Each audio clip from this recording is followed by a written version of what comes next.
This was a Spanish guy. Had the van, had a van. I say just give you a seat. But I had, and with that, and with I had a van. I think looking at, I don't know if he worked on Carolyn's a bunch. Carolyn. No,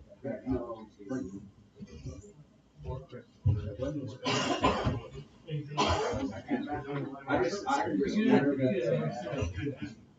Based off the title.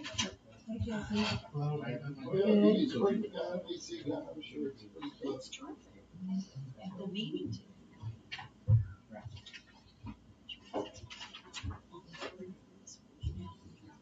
Fix. Sure, credit. Junk.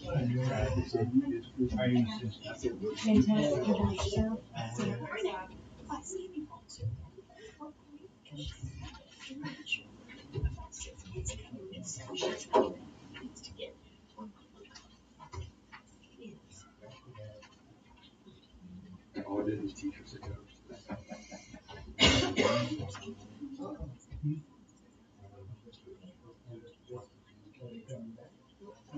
Who knows now? Yes, I believe so.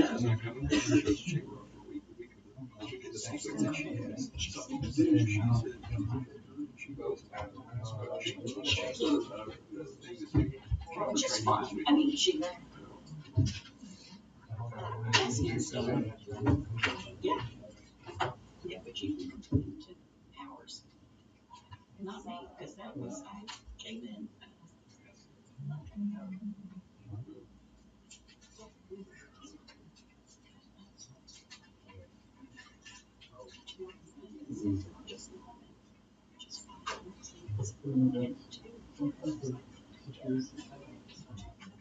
I don't know who is, and I don't know that she is, but I would think so.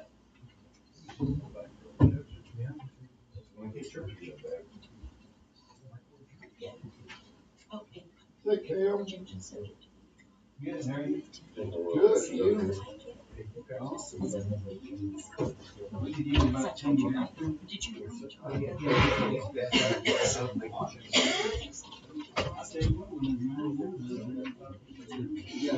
I was just going to say the same thing. I was racing out Thursday or Friday, and I was out running errands, and it was a significant outside. It wasn't 100%. It was really many good scores, So it's okay.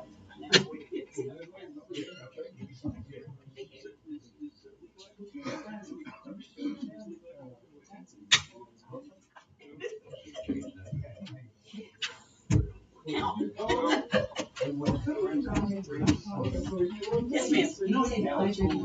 The pledges. Can you say the pledges? Oh, Janice. I haven't told you to it because my voice is not. If you meant me, then you said, yeah. Oh, you meant me. She gets it better. I forgot. I'll get somewhere. He's gonna be, yes. He's on vacation.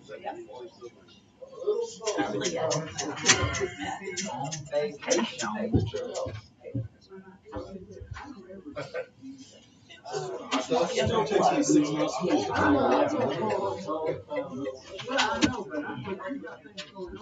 Code reports on the code page.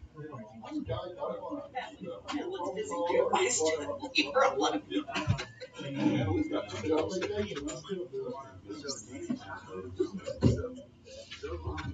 He said nothing.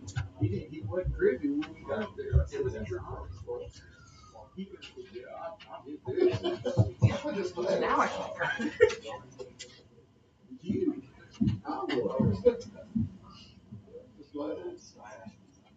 Especially on a Friday night. And I was like, oh my God. I can't let it driven. They had all week. You know, go ahead. Go ahead. It was good. Yeah, but that's easy.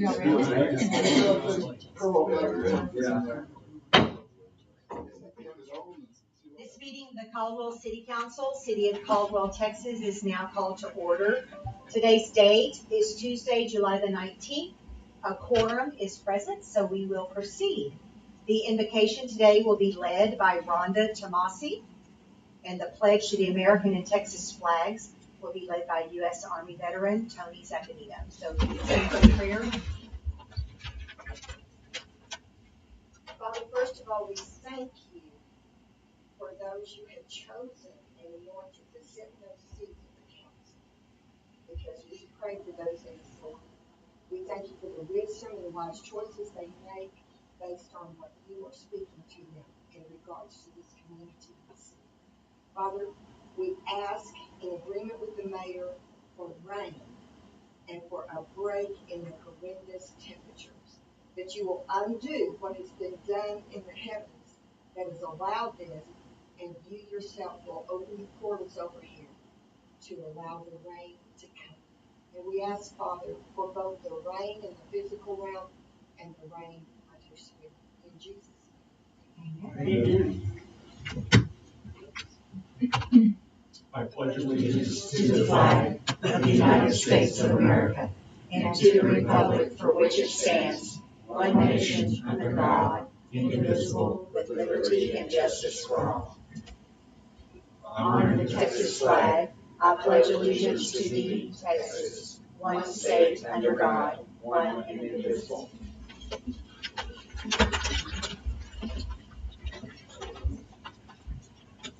Do we have any citizens to be heard on agenda items, any to be heard on city related?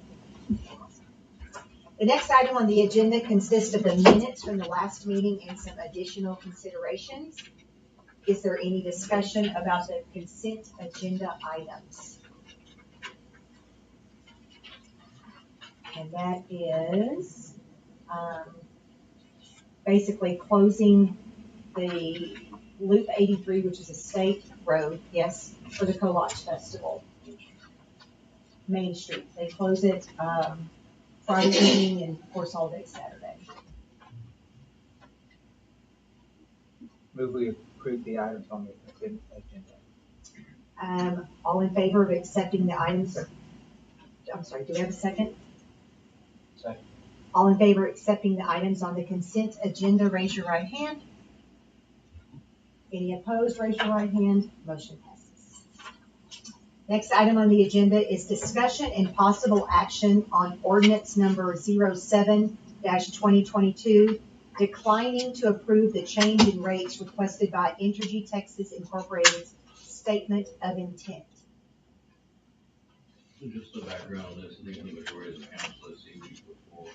We always decline these. We can intervene if we wish once it goes to the PUC, but that's the place where we can take this up.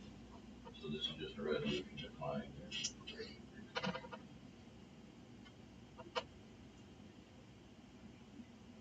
Any questions? Move approval. We have a motion to decline the ordinance number 07-2022, declining to approve the change in rates requested by Entergy Texas statement of intent. Do we have a second? A motion would be to accept this resolution. Oh, accept the resolution. I'm sorry. Do we have a motion to accept the resolution? We do. Do we have a second on the motion? Second. All in favor of accepting the resolution, raise your right hand. Any opposed? Motion passes. Next item on the agenda is discussion and possible action on awarding the bid for the 2022 street paving improvement project. So we've tried to put together a kind of list of projects for, each year we're trying to do as much as we can as far as street reconstruction. We've gotten to where we're doing more reconstruction than just milling and overlaying. We're trying to go back and incorporate the base that we've got, plus the asphalt that's already there, and it gives us a longer term product. On the street paving projects for this year, we've got Moore Street from Mustang to Buffalo, 8th Street from O'Neill to the railroad tracks, Temple from OSR to Highway 21. That's also the only truck route we've got in town. And then Main Street from OSR up to Brookshire Brothers. We know we've got a lot of other streets out there that also need attention, but we're trying to focus on some of those that are in the worst shape and have the kind of the heaviest traveled ones as well. Now, there was a bit of a typo in your packet, but we've got the actual bids on the sheet of paper in front of you. So we had a bid from Larry Young, Paving, Brazos Paving, and Knife River. Thomas and I both agreed they're all reputable companies, so I think staff's recommendation would be to go with the lowest bid, which was Brazos Paving at $275,427. Outside of that, Tom's sure I have to answer any questions you might have about the project. BPI got the one last year. They've done it the last 2 years. Yeah. Great to work with. Yeah, and Larry Young was getting a great issue. Oh, yeah, every year. I know in the past, this is the third year now, we've actually put a bid package like this out, Since you've been here.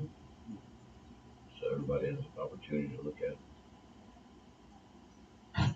So this money, the 275, is that part of the Cleve Street money? No, that's a good question. So the Cleve Street, which is gonna be from the railroad tracks all the way to Highway 36, we verified, will be a part of the Hurricane Harvey mitigation grant.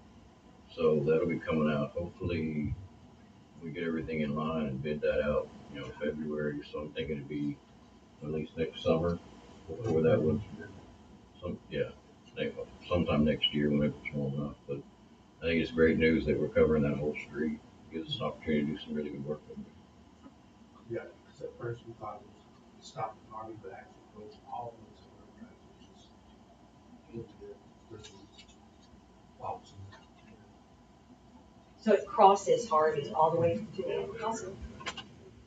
Except his other probably too long.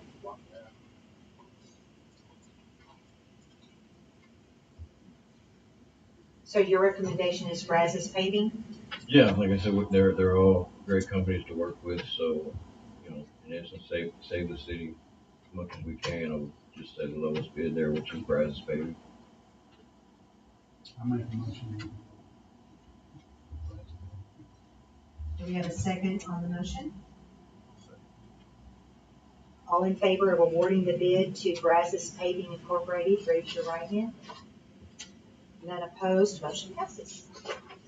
Next item on the agenda is discussion and possible action on awarding the bid for the 2020 Texas Community Development Block Grant Sanitary Sewer Project.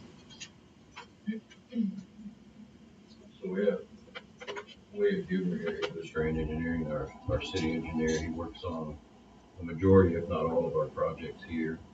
I'm guessing this was way back in 2019 or before. The council would have gone out for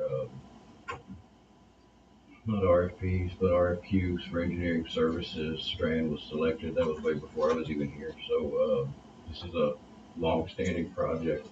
We're finally at a point where we were able to bid this out. We bid this out, as we've talked about before. So many of our construction projects are coming in way over budget. So just to give you a ballpark of where this is, we're looking at Bank Street, kind of from 10th Street back towards 2nd Street Bridge, almost all the way to that bridge. There was some other stuff off of like 14th and Broadway and some other stuff that we bid out as alternate projects because we knew costs were coming in a lot higher than what we'd expected. It was a total of $275,000 grant. Our match for this is $41,250, I believe, just off the top of my head. So what we did is we tried to make a base bid package that would get kind of right in that area, and then add the others as alternates just in case prices came in a little bit cheaper than what we were expecting. So I don't know, you have anything to add to that?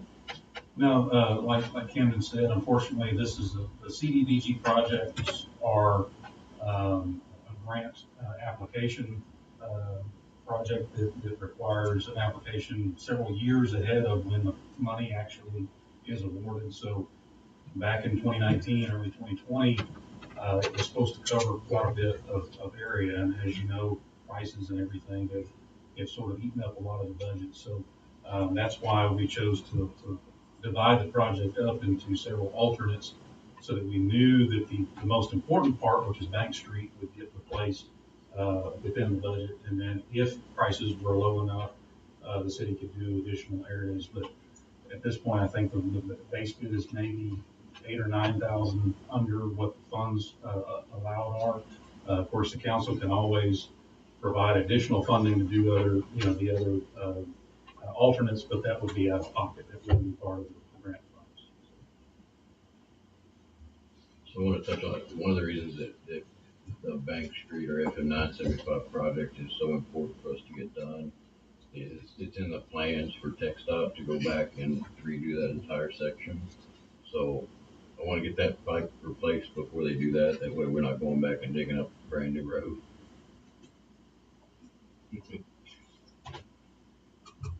So that just covers that's the base bid is. The base bid is that area along Bank Street. Okay, and what are the alternate bids? So alternate number 1 was from 14th Street to Temple on 14th and Temple toward the tracks and then down up Broadway towards the road. And then alternate number 2 was starting at 14th and Bank Street, going down 14th Street to the southwest, to the end of 14th Street down that way.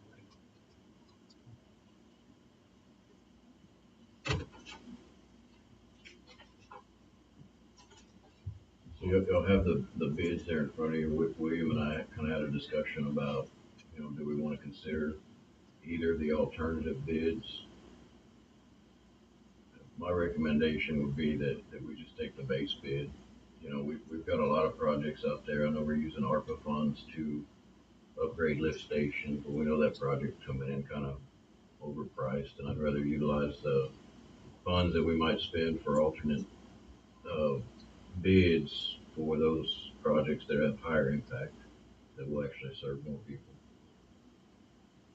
And who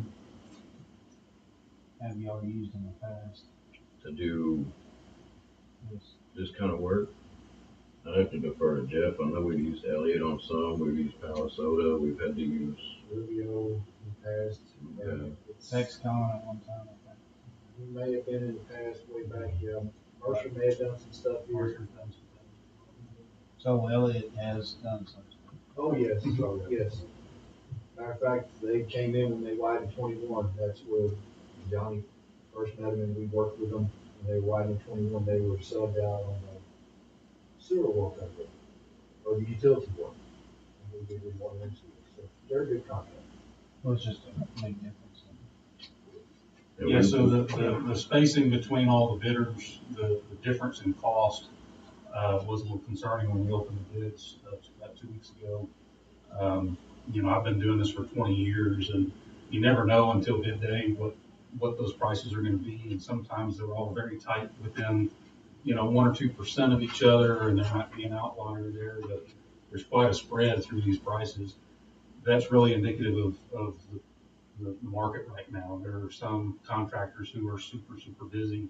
They're having issues with their suppliers and so forth, and just the cost of operating machinery and everything else has just gone up so much.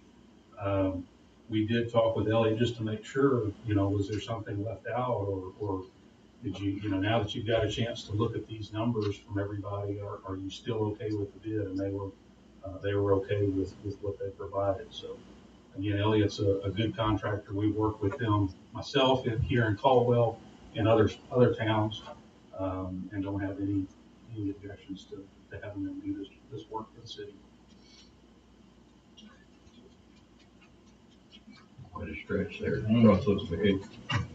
Last time we took the lowest bid on something like this, we're still in it. Yeah. Except this is sewer, so Elliott's done. needs to be underground. Like they said, Elliott's done work for us before. So we haven't had any issues with it. Okay. I heard that before too. I've worked with Elliott myself personally. I have no problems. I'm excited to let me get them back here. Well, like I said, going back and saying, here's your bid, here's everybody else's, did y'all miss something? I mean, I feel really confident in I appreciate y'all doing that. Any discussion on alternate bids or what the council's thoughts on that? Well, how needed are those other parts? I mean, I know they're needed, but I mean, where is it something that in another year we're gonna be coming back going, we need to do them now, or? Well, we, west of O'Neill and 14th, we've had to cut in pipe last year. What we put in over 40 feet because it's bad, shifted, and it's just old clay top. We've had a lot of grease in there and stuff, so, and we still have some stoppages in that area. And it's in a yard where Loomis used to be. Now, who else is in there? I mean, I wish the times were different, we could fund the whole thing, but that time is not. Why do you say it's not now? Yeah, I wish we could do the whole project as well. And I'm not gonna say it's not needed, but you know, the funding is probably gonna be needed on more, like I said, higher impact jobs that we'll have come up in the near future. The one thing I might point out is TXCDBG grant program requires low to moderate income areas, and that's not always easy to qualify portions of town. So on future applications, since this has already been surveyed, income surveyed and all that, it's possible to pick this up in a future application too. You talking about the alternative bids? Yes, sir. Okay. And the line that does drain west, it does drain all of the banks from 29th and 10th, which, you know, goes into that old Loomis yard and down on 975. It's indicative of the age of the pipe, the nature of the pipes. It's all over. We can only do so much with the money we have. We have a lot of projects and work on it. So it's 275, but we gotta produce 41,000. So if we even went to alternative one, it would be 140 minimum, Yeah. 141 you could. Why, how'd you figure that? Well, I mean, we already, right now, our construction budget's 239. You know, we have to carry, as a part of that project, I guess, seems like it's about a 20% match, so we're 25. So we as a city are already responsible for 41,250 of this project. Okay. So if we had any of the alternate bids, you know, Okay, gotcha. That's what you're saying. Okay. you're adding an extra 100,000 minimum. So you think it's gonna go down? Yeah, Don't even venture a thought on that. just to give you you know, 6 months ago, cost opinions that we had put together based on supplier pricing and all that, some of those have even doubled in 6 months. I'm having a hard time getting material just to have for stock, for me, for basic repairs in town. Some of my fittings take 6 months. Really? to Get mine weight. So as we gear up, I just want to just make sure to paint like the full picture. You know, we looked at that ARPA project, the American Rescue Fund project, and initially we were looking at either replacing or getting rid of 3 lift stations. Well, that project's already got scrapped down to 2 lift stations, and at that, I think we're still going to be over budget on that of the original $1 million that we had. So I mean, that's what I say when I look at higher impact projects. You know, those projects are going to help provide for, you know, future growth, you know, by expanding those lift stations. And I would much rather have the funds available for those projects than this. No doubt this work is needed, but, you know, can we come back and revisit it in a few years when we're in a better spot? Well, but then my question is, will these sewer pipes hold up for a couple more years, or are we end up spending 50, 75,000 over the next 2 years trying to replace them when we can spend 100,000 today and replace them? I mean because then if you're just repairing it, for the next 2 or 3 years, and then you come back in 2 or 3 years and completely redo it. Well, now you've wasted your repair money, plus your. I mean, that's just what I'm asking is. No, I know, in the part that we spliced in last year, it's not a bad depth, we can handle that. Okay. I mean, the timing on it never happens, emergencies never happen when you want them to, middle of the night, weekends, birthdays, anniversaries, holidays, whatever, it's just part of it, you know? And.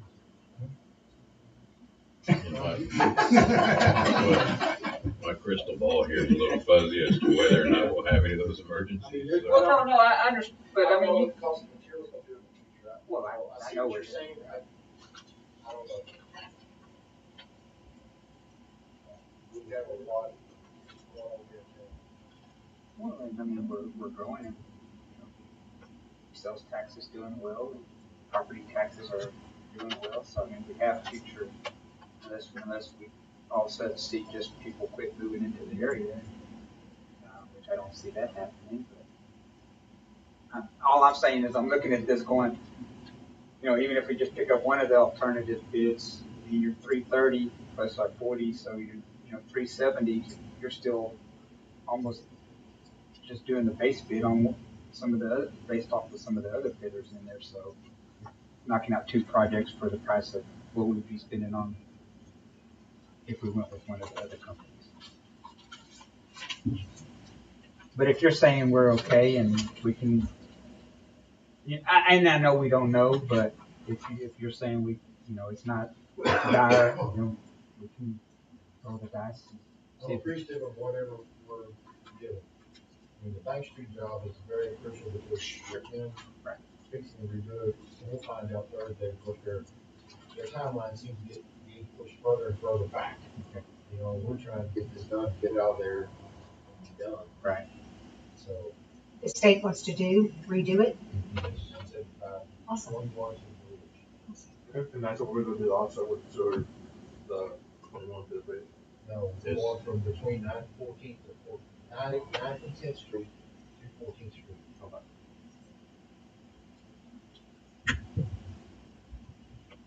And we still got the difference in electrical right? Oh, yeah.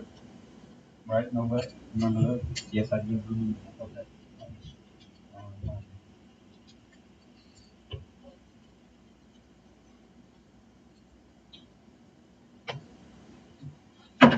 So do we have a motion to award this bid to someone? So what you're saying, Cameron, you just want to do the base bid? That's what I would make the recommendation, and based off of their recommendation.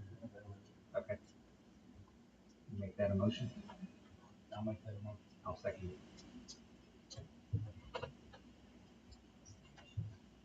To award the base bid to Elliott. Mm-hmm.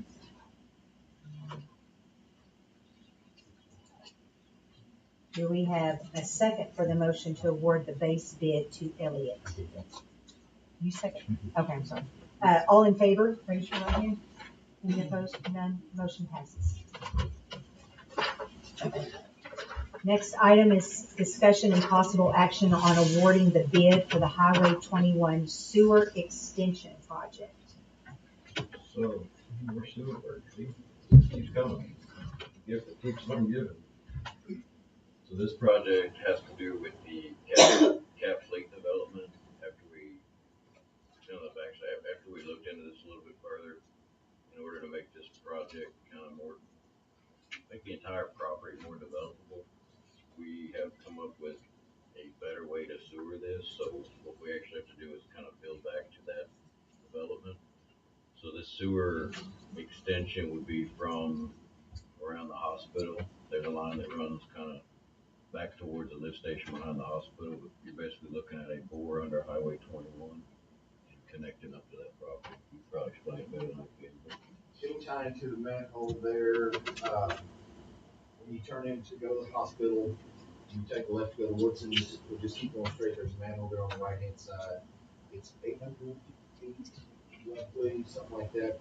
They'll open cut it to the highway, board highway, and then we'll stub out on the north side of the highway, and then their contractors will take off from there and go in the property. So we reached out to 4 or 5 contractors. We actually received 2 bids. That was it. So you've got the Texcom bid there in front of you, which is $98,827, and then again Elliott Construction for $75,985. And just to give you an idea how crazy it is, that's with us buying materials. The footage, it was 800, just say 800 feet, the pipe alone was $12,000. We figured we could buy it cheaper, but they're not marking it up. The only thing the contractors to supply on this are the manholes.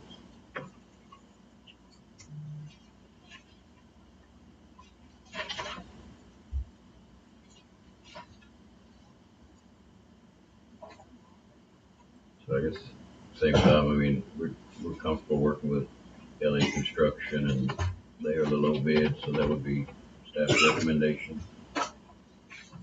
So is 8-inch sufficient for what they proposed on their side? Their engineer called for that. Okay, I just wanted to, Yeah, our engineer reviewed it as well. I'm just saying their plan. Yeah. 8-inch pretty good.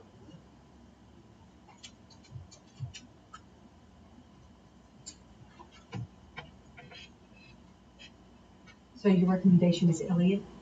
Yes. Do we have a motion to award this bid to Elliott Construction? Do we have a second? That's it.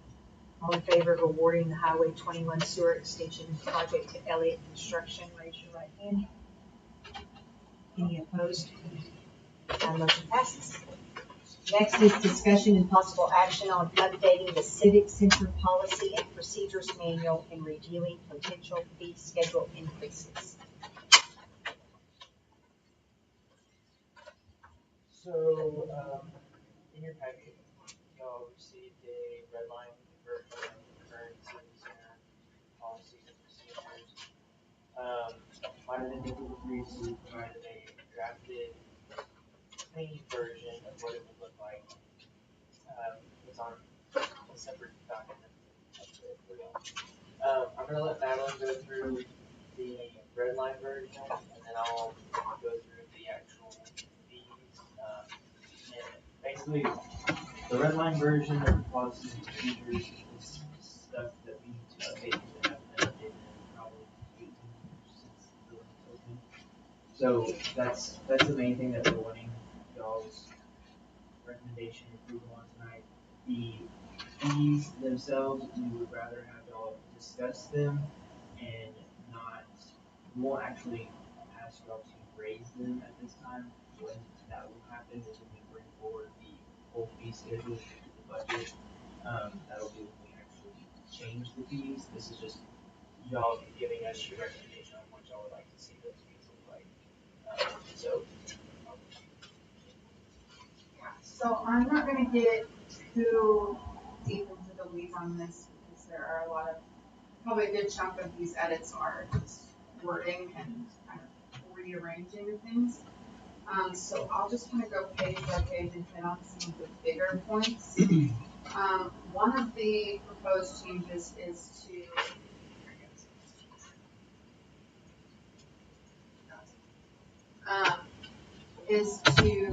kind of have local churches, nonprofits, and civic groups partner with the library.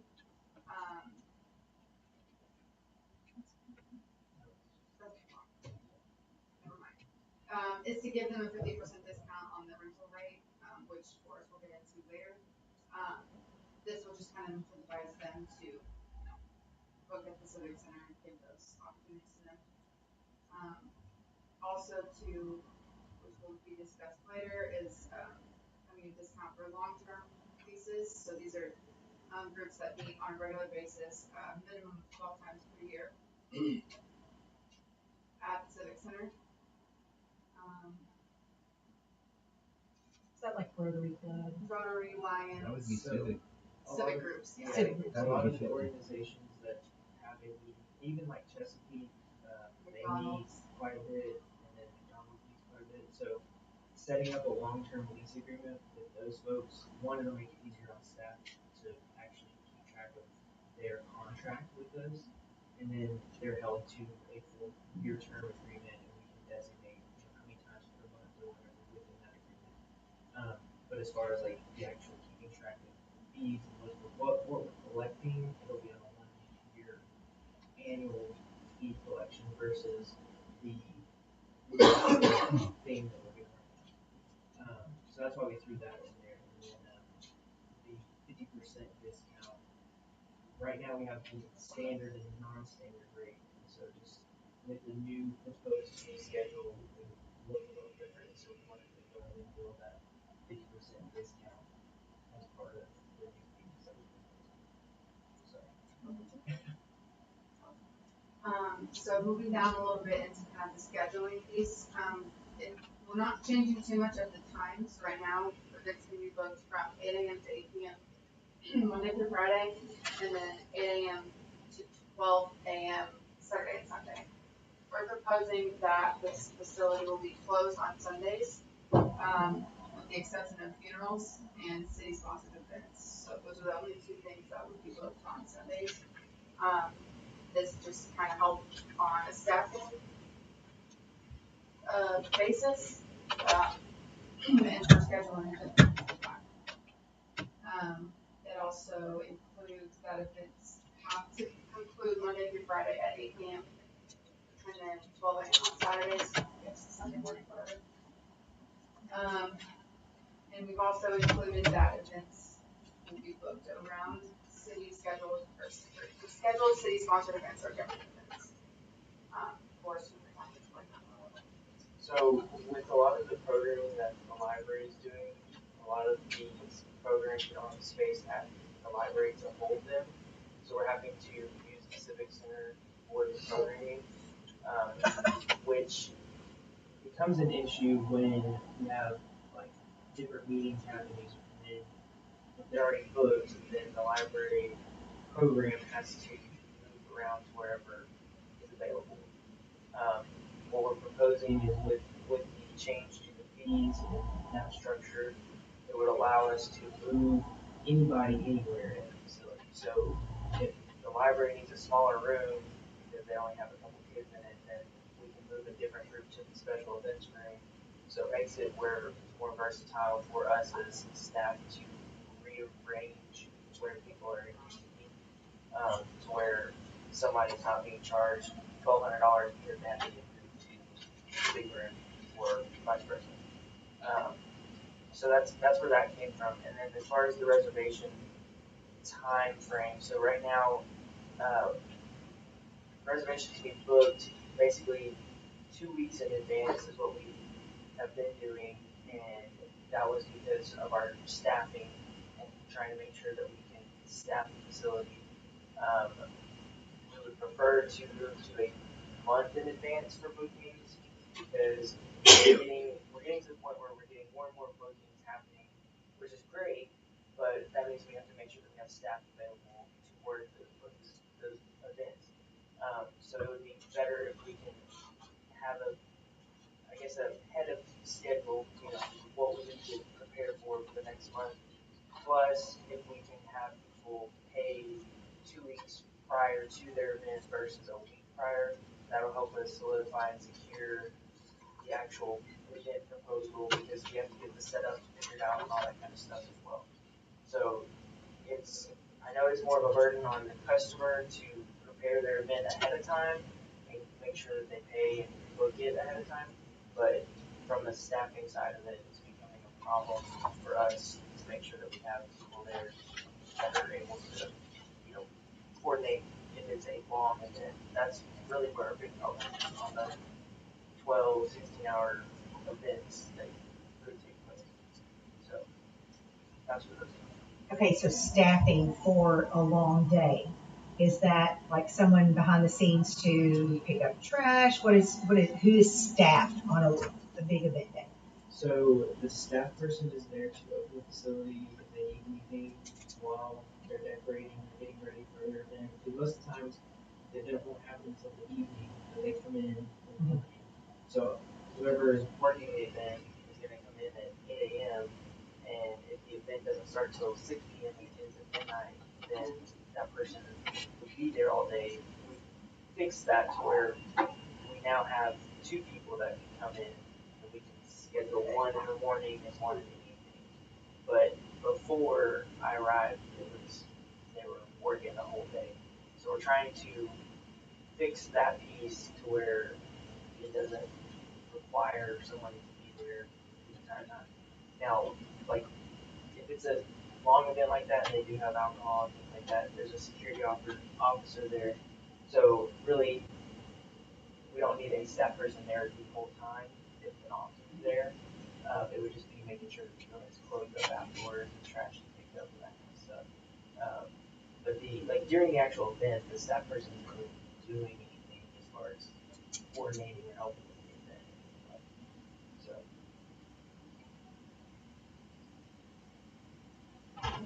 Instead of decorating, didn't change too much.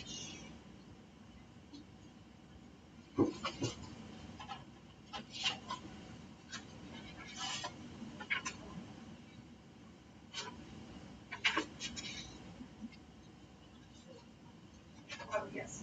So another big piece, and while we were working on this, I was also reading other cities' civic center policies. Some that are a little bit bigger than us and some that are around the same size as us. And the vast majority of them have a portion in their policy related to service animals. And I wanted to make sure we have this so we can be accommodating to everyone at every ability level, and to make sure that we are in compliance with federal laws like the ADA and Title II and Title III, I think is what they are. And those basically state that service animals are allowed in public facilities. No questions asked. There are 2 questions you can ask. One, is it a service animal, and what service does it provide? And this is just to make sure that, people aren't bringing pets in that are going to be running amok and all those kinds of things. But a service animal is there to provide a service to the owner, just so you have that in writing. Cancellations. Okay, so for long terms, 50% refund if it's canceled 30 days prior to the event. Short term, the deposit will be returned if canceled 14 days prior to the event, which I think that doesn't change too much. Yeah. Children. I think the only thing we added that kids cannot be unaccompanied in the restrooms, in unauthorized building areas like storage areas, kitchen, and the office, things like that. Cleanup. All personal property must be removed. Another thing, I can't remember where it's at, but stating and emphasizing that we as a city and the Civic Center are not liable for any of your property that is left or broken or stolen, anything like that.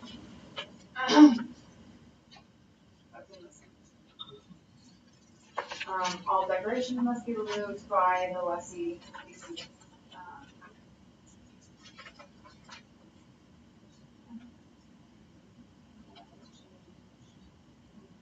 In terms of decorations that are allowed.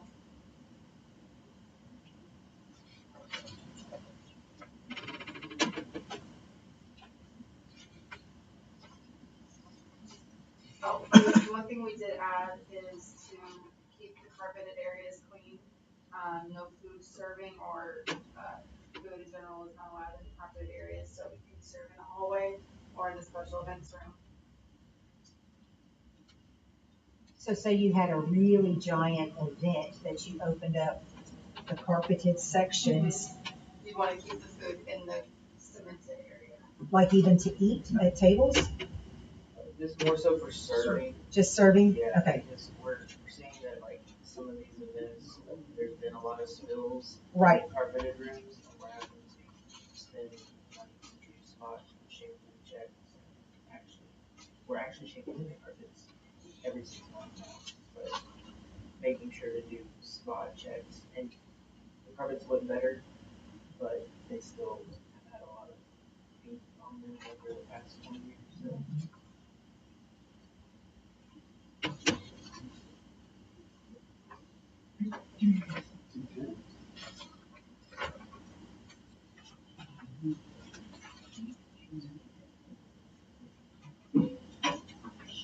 There's a lot of places that don't allow glitter or confetti, none of those I also things. added like birdseed, so people throw rice, things like that, and all of that. I also added a piece on real candles and fireworks, sparklers, those kind of things. The wording on that section though, the following are prohibited, and then it says throwing rice, rose petals, or birdseed is permitted. Oh, good job. The bullet says prohibited, and then it says is permitted. So, told you I read it. So I'm thankful for it. 2 sets of eyes is a lot, but even more is even better. Well, your brain tells you what it should say. Yeah, it corrects it. Mhm. And what, no fireworks inside? I'm gonna say no on that one. Sorry. So they can't even throw birdseed outside? I think I.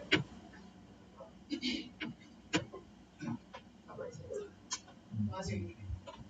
So under where it says following are prohibited for use, put inside or outside. Mm-hmm.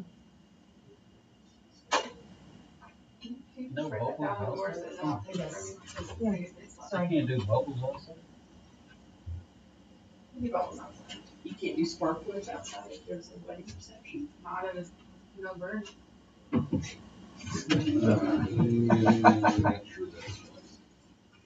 Not that they should be used if you can confirm, but outside versus inside isn't universal, maybe.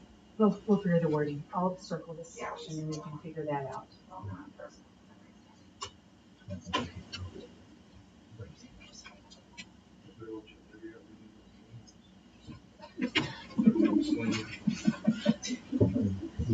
Firing off fireworks, shooting Roman candles at them.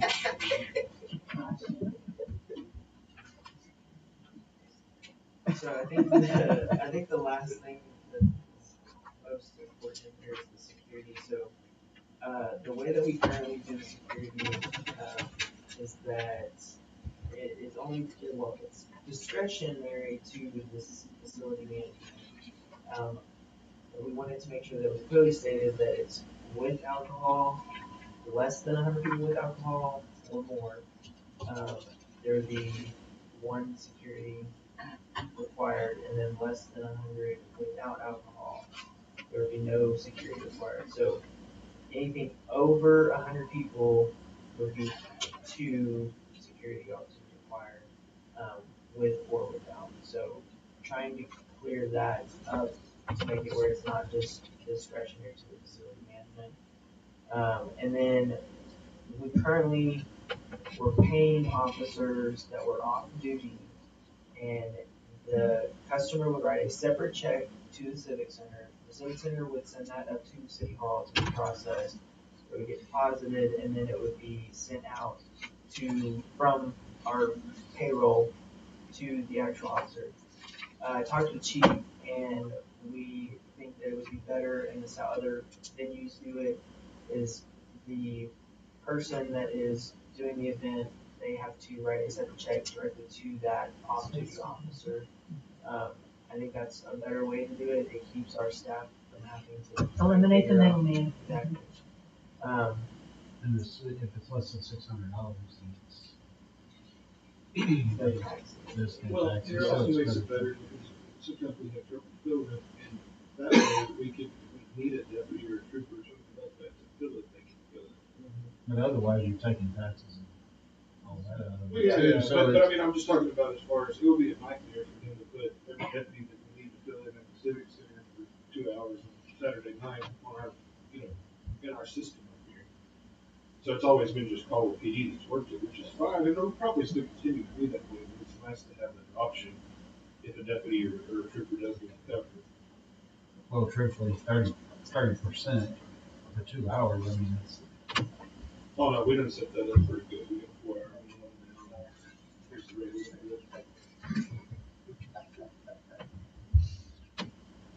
You can charge for 2 hours. Oh, and then hers is frozen. So on section 16, that'll be storage.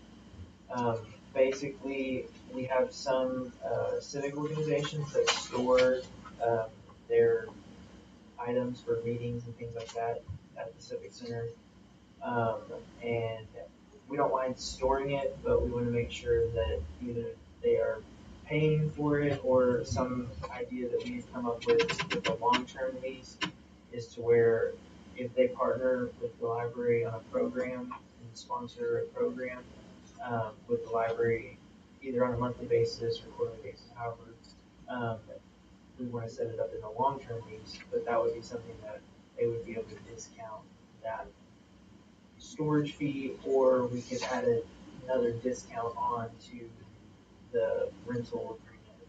So when we get to the fees, I'll talk about more on the discounts and what we kind of tossed around as ideas. But basically, having that long-term lease agreement in place would be to where we could create the lease specific to each organization. So we'll have the basic bones of it, and then if there's certain things that they would like or they want to do an event with the library, then those are things that we can add into that lease agreement. And then it's in place for a year to where it's not changing all the time. And then we just revise the tickets piece. Right. Before it said that we would collect 10% of the profits made. But legally, I don't know if we're allowed to do that. So we just took that part out completely. And that was for profit events and where that came into play. But we really don't have that many events at the Civic Center that are for profit. So we didn't think that should be in there. And I mean, if it comes up in the future, we'll take it to the attorneys to look at. But I mean, I don't foresee that being. So say you had a concert and they charged admission, yeah, that type of thing? Yeah, and I don't know how we would even. 4 or 5 years ago, there was the wrestling event that took place in Civic Center. I don't know how that was. Yeah, I'm not sure how that was set up. And I don't even know if we actually recouped that 10% that we would likely needed to collect. But like I said, I don't know if legally we're allowed to. So I would rather check with the attorneys, and then if they say yes, then later we can bring that back as an amendment to this. But right now, I don't think it's a problem. So, and that was basically that. So, any more questions on the actual written piece before we get into the rates? Give that back.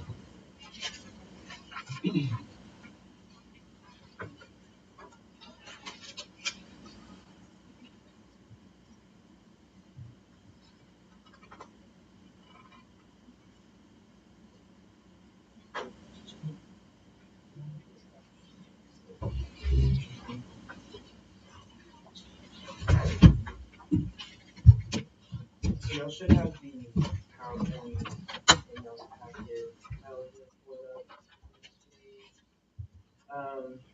Like I said, this is the discussion part, and we just want to see if these are in line with where y'all feel we should be, or if y'all think that we need to make adjustments before we bring forward the actual fee schedule for y'all's consideration. So we looked at some other cities and their civic centers and what their pricing looks like. So the first one is Civic Center in Schertz. So this is north of San Antonio.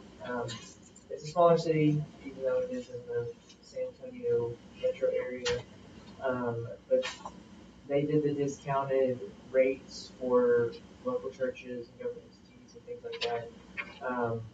And then multiple day renters, so if they have frequent events, they also get a discount, things like that. So we're trying to incorporate the actual discounted in there instead of having two separate rate proposals where it's like the standard and non-standard.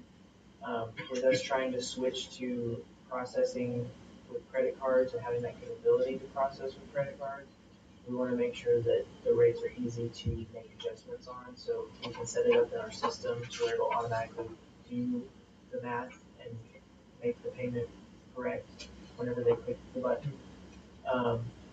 So trying to keep it where it's not too many different variables in there. And then funeral reception, things like that, they had 3-hour maximum, $75. So this was one that we felt that was pretty comparable as far as a civic center actual venue The next one is Waller. This one's another small one. I think everybody knows what Waller is. And basically, they have their hourly rates that they had set up, and they specified the meeting, banquet, those type of events, and they have a 2-hour minimum. And then they added the kitchen cleaning fees onto that. And the next one we looked at was Lake Jackson. We focused on the 2 rooms that were closest in size to what we have in our facility because they do the square footage. Basically, we looked at, they have their $60 hourly rate for the 4,500 square foot room, and then the $80 for the 7,100 square foot ballroom. So those are pretty comparable to what our size Civic Center is. Our total square footage is 6,000 for the big room, special events room, and the small room is like 6,480. So that full size is pretty comparable. So if you go to the next page, this is the current rates that we have set up.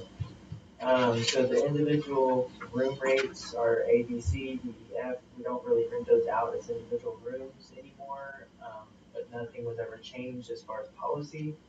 It was just something that I guess the administration did before our time. So those rates should be updated because it was never adjusted either. I mean, it never had anything to justify why they were just charging that.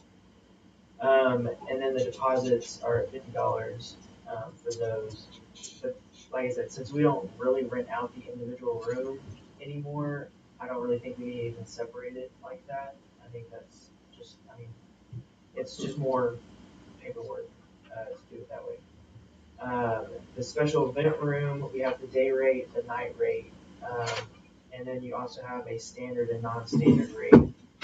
We didn't put that on here just because we didn't want to get it all confusing and make it more to look at, but basically there's a discounted rate for nonprofits already established with that non-standard rate. So it's I don't remember what the actual discount is, but I think it's like $100 or $200 less on those.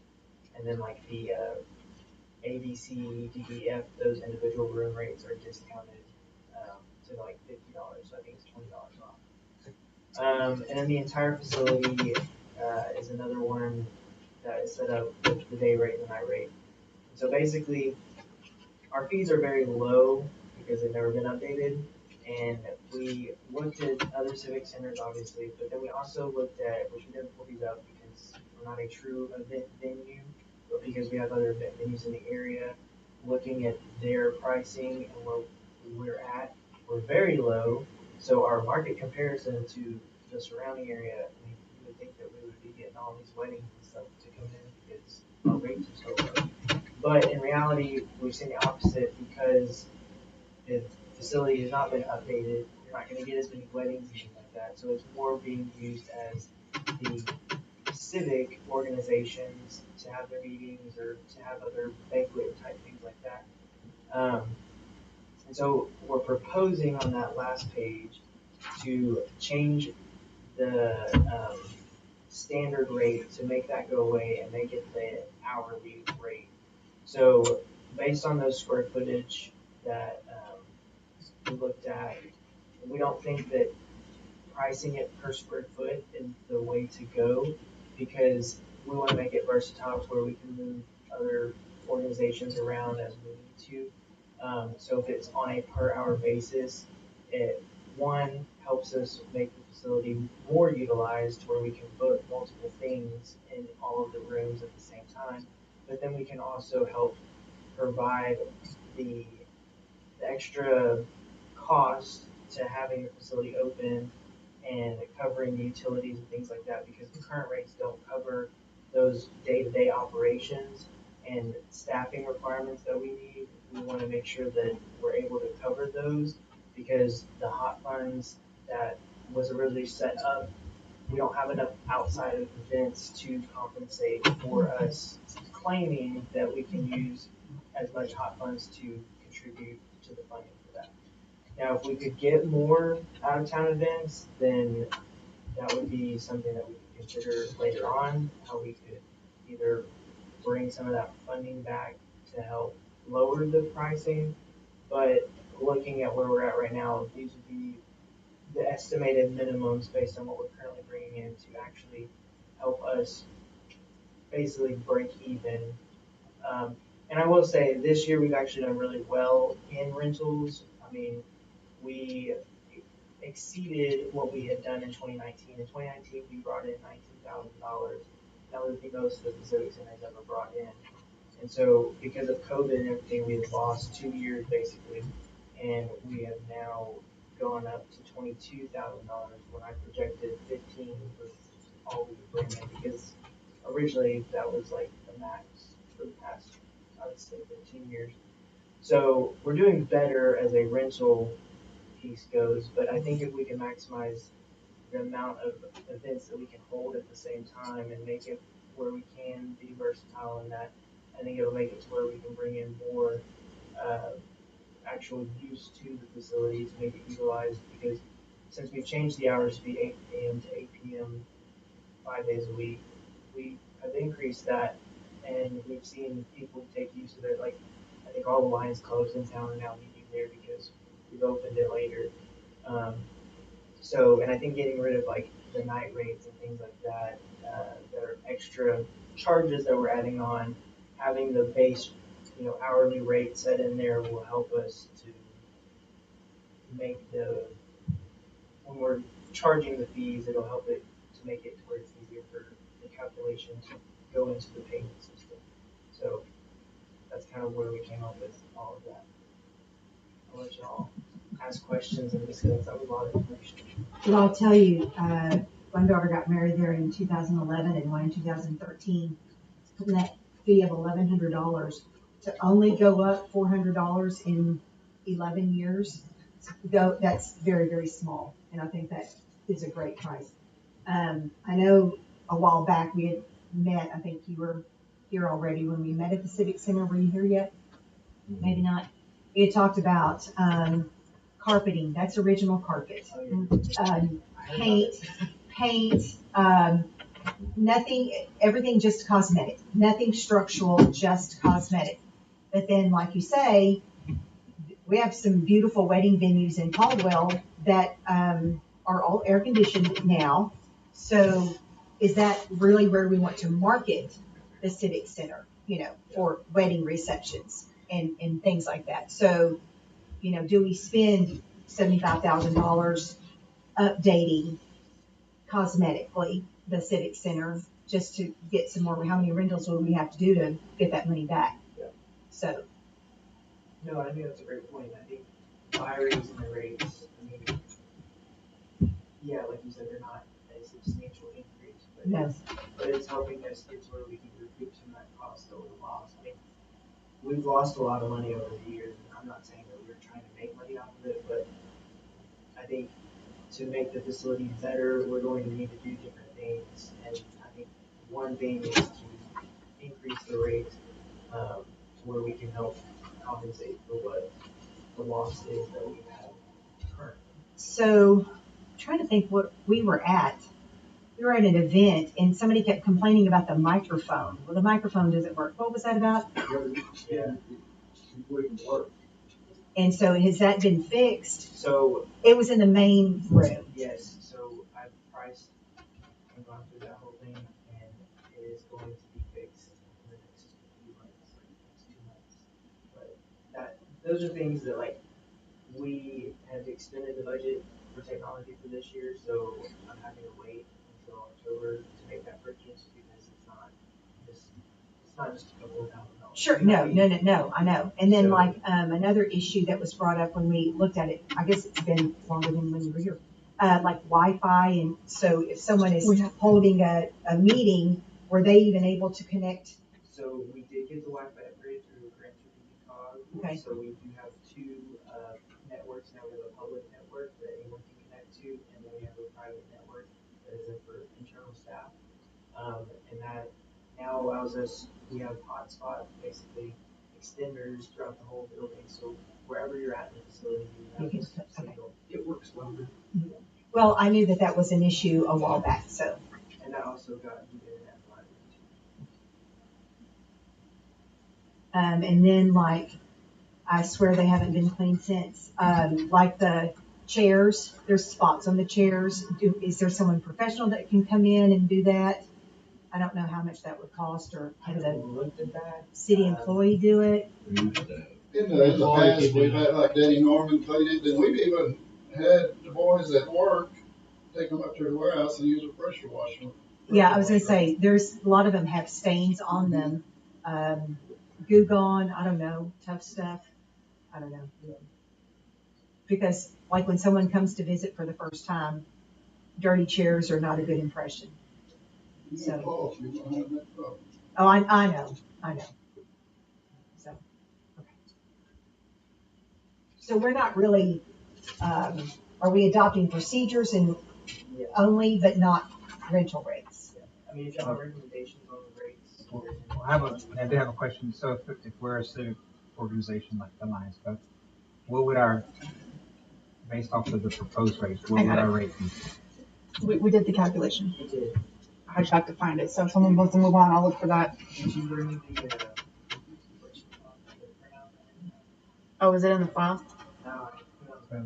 Anyway, so we did a estimate. Is that this thing? So, no, I have no idea.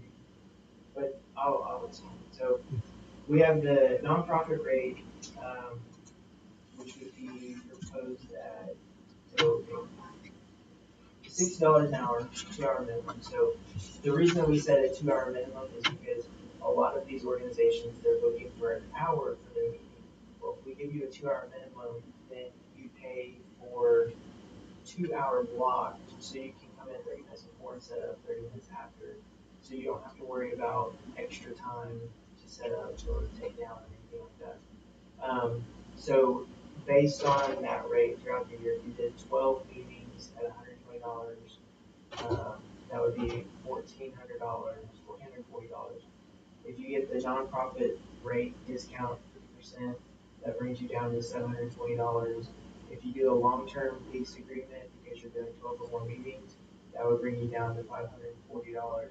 And then if we add in the incentive for partnering with the library on a program or dropping the storage fee, then that would bring you down to $33.75 per month.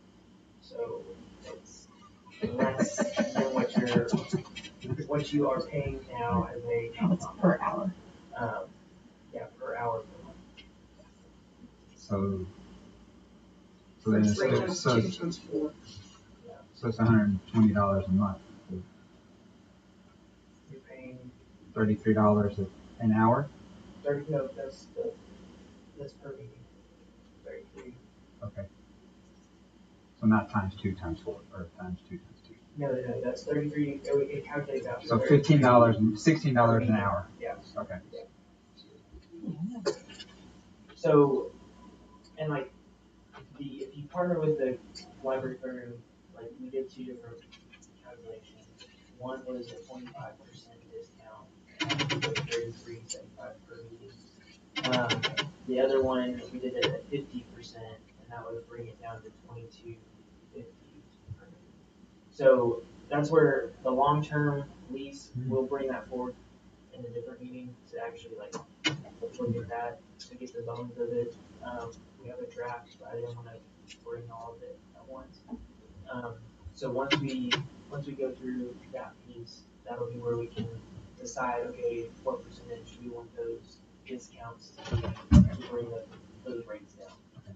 I mean, and the reason I say that is, I mean, because what civic organizations besides the Lions and the Rotary use? We have 3 Lions clubs, 1 Rotary.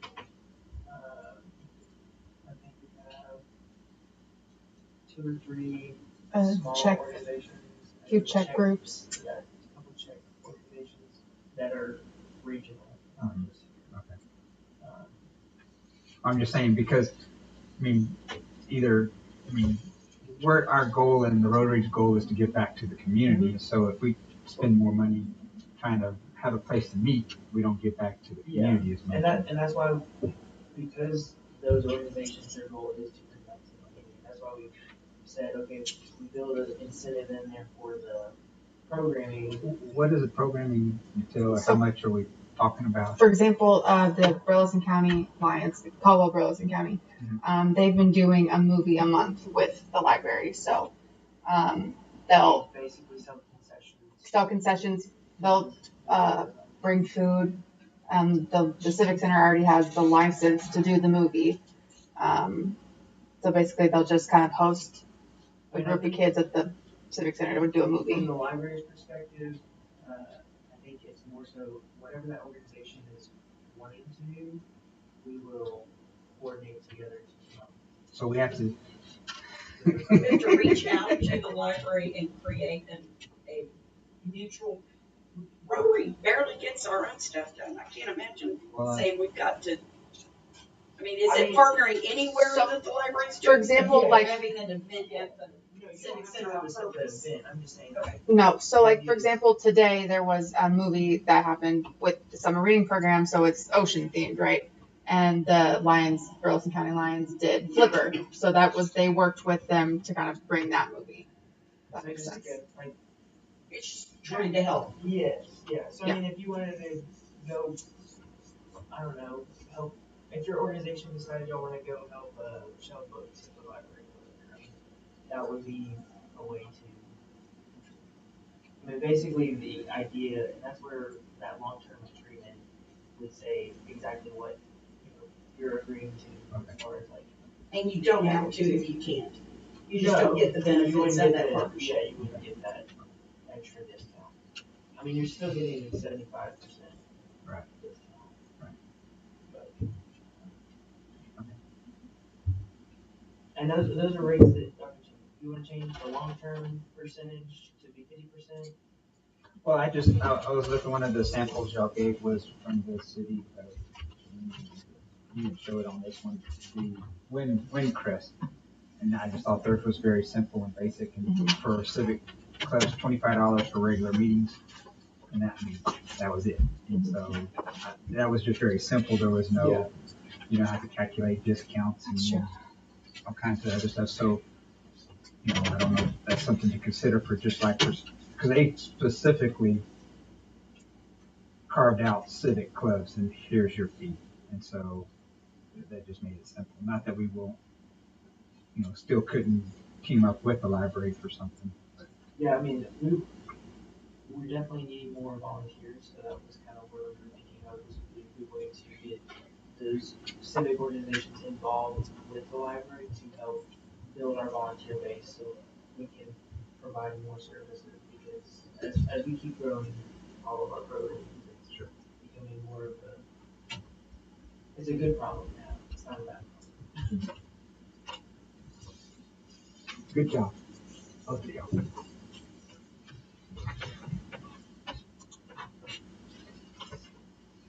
So again, are we making a motion to accept the changes and waiting on the fees, or what do you want to do? I guess the motion, well, give me the recommendations on the fees, if there are any recommendations. And then the motion would be for whatever y'all decide on policy. Or I mean, like I said, to get the men's club to try to do anything, it can be, I mean,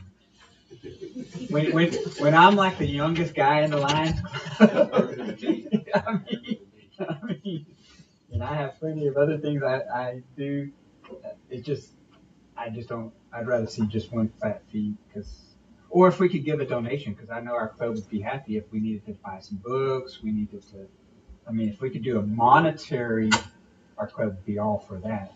That's what the men's club likes to do, is just throw their money around.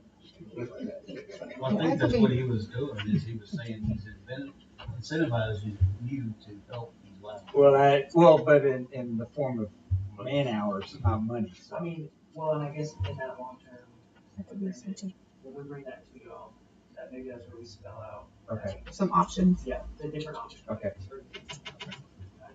Because we do need rent, we do need storage space. Yes, yes, sir.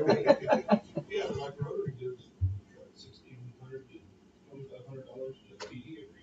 Mhm. Well, I mean, we can make it to where it's, I don't know, whatever contribution to the city, whatever, it doesn't have to be live. Okay. Across the board.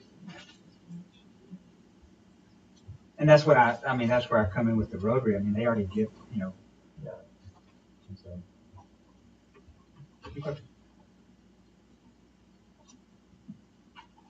Well, we can do some more work on the proposed rates.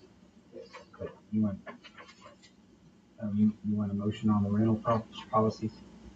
Yeah, any comments that you guys have on them, if y'all had them written down, I can take the edits and. And then we can. Yeah. Oh, yeah, right. I think if there's edits that still need to be done, you're gonna have to Bring it back. Yeah, why don't we bring it back next month? So we need. We'll have some other meetings in the near future. I'll cover that. I move we postpone updating the Civic Center policy and procedure to a future date. Do we have a second for that motion? All those in favor of postponing approving the Civic Center policy and procedures manual, raise your right hand. The motion passes. Final items in the agenda are the department and community reports. Any discussion to be had or questions asked concerning these reports? You want to do a show and tell or no? Okay. So I did have a question, and Chief answered it.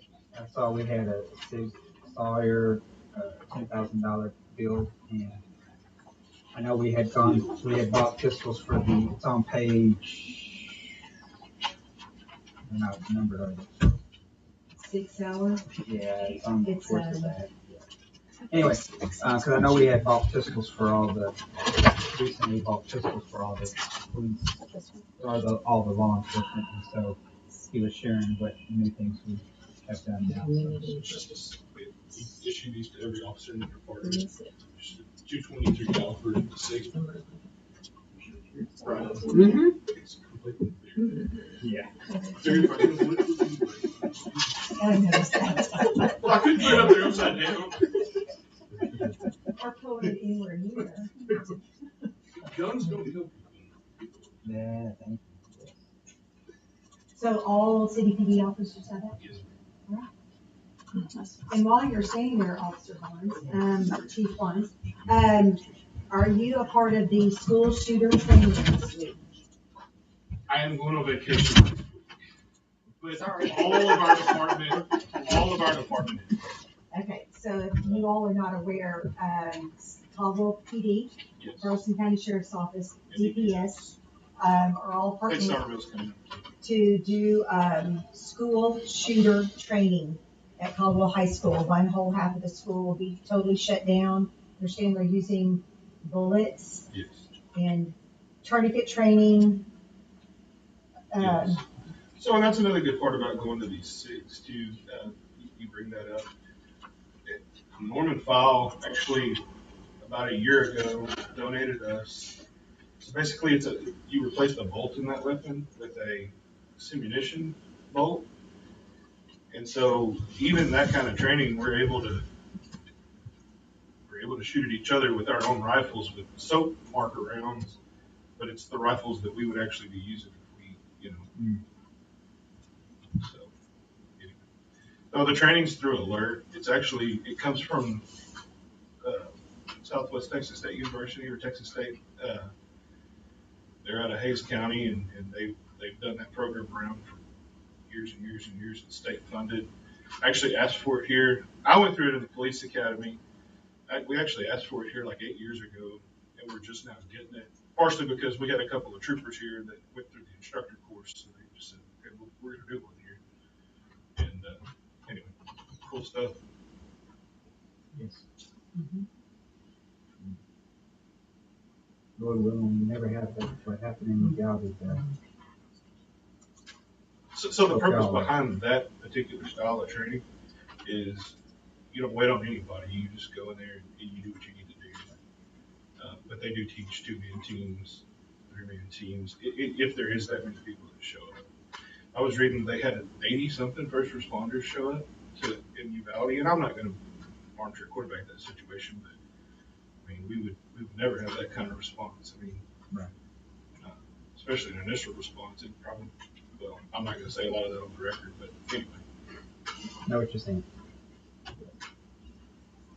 So, good. That's all I have. Thank you, Chief. Yes.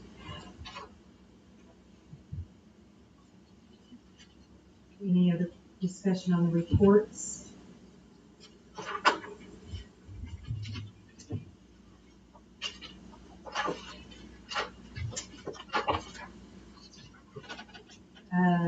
Anybody know? Finally, anything from our administrative team, Mr. White? One of the things in the reports that we see a little bit different style there, Yes. and I'd like to draw your attention to you mentioned earlier some of the programs that we've got. Yes. So the number of participants that we have in those programs is outstanding. I think it's higher than we ever have. And that's thanks to, Forrest, Madeline, Heidi. I mean, they're just really, everybody that works with the library staff and Civic Center. So they're doing a great job putting those programs out there. I'm glad they're being utilized by so many people. And then the utilities reports look a little bit different. And Yes, I plan to continue to improve those and actually graphs, but I didn't do that for some of those groups did that. I think in the future we'll add some graphs and then it helps us analyze the usage a lot better along with the revenues. I do have a question, like on the electric. Mm-hmm. The commercial jumps around so much. Is that because of the amount of that's used each month, making commercial and non-commercial? And we've gone from 402 down to 396 to 411 to 404. Those are just the account numbers. So the number of accounts that are active. So if you have those very changes, it's not jumping like 4 or 6 accounts per month. If something closes down or opens back up. Okay. Or we may even have no usage on a meter and they call and say, hey, we're going to be using this meter for a month or 2.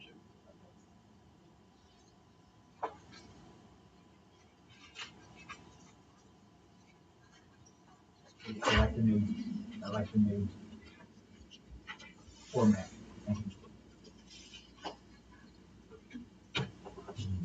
So, past that, I've been putting a lot of time into budget. So, as I mentioned, we'll have several meetings coming up.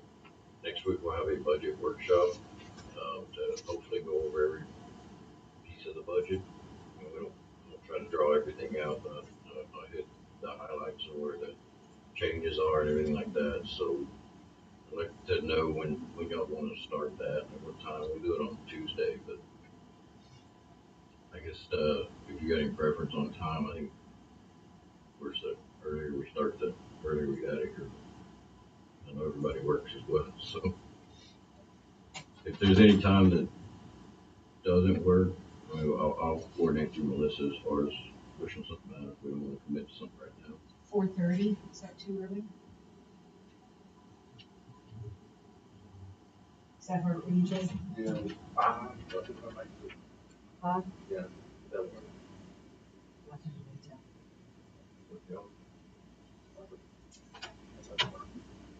Is that a good time for Lee, do you know? I wonder. I think he's pretty flexible. Yeah. Okay. Bob, Cameron? 5. After that, on August the 2nd, we'll have a call meeting. We'll have to set a proposed tax rate. And that's just how kind of the budget process works. It'll be proposed off of the budget we discussed next week. We still don't have any definitive tax numbers at that time. I'm still working off of estimates from the appraisal district. It's kind of hard to budget the way that we have to right now. But we'll also have a workshop on that day. I don't think it'll take that long, but we've got several hot tax refund applications that we'll take a look at. On August the 16th, that's our regular meeting, we will actually adopt the FY23 budget. Just throwing that out there since we're talking about budget. We have to do that at least 71 days before the November election, depending on what tax rate's adopted, but I'm guessing it's gonna be, we'll need to do that 71 days beforehand. That's about it for budget. Fitness court, we put in the grant application for that. Hopefully we'll hear something back. Sounded like it'd be by the end of this week. So that may be a discussion that we have to throw into the budget workshop for next week. Kind of an update on I think Mr. Novak asked last month about how our water system is keeping up. We're keeping up right now. We may have one well that's running almost 24 hours a day. We have 3 wells. We do have a lot of water, and we've put out kind of some basic conservation message across our website. We've included in the bulletin the insert for the utility bills. We may get to the point within the month where we just kind of post something out on the website, just asking for conservation, just because we are pumping a lot of water. I think it's important to note, if you know anybody on the Groundwater Conservation District Board, we've had a 20-foot drop in our aquifer since April of this year. So we are definitely pumping a lot of water. That's going to lead to capital improvement projects later on if we have to drop our pumps. And then the last thing I've got, update on City Hall. We'll have French Engineering back out here starting tomorrow to do some more, they're calling water testing, and just really background testing to see how the scope of that project changes.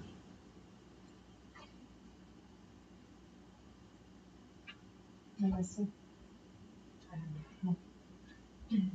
Forrest? Madeline? No. Mr. Novak? Nothing good. Stacy? Just back to the Civic Center, we have moved, all the stuff, electronics that below.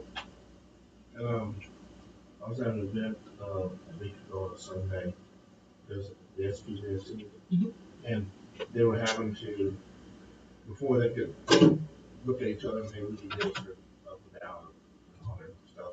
So now they're having to use cell phones back and forth, for lighting, and that's what we're saying. So anyway, is that? So the lighting, we are working to make it where it can control by an iPad, but I'm still looking into the cost on that because that light board is so old.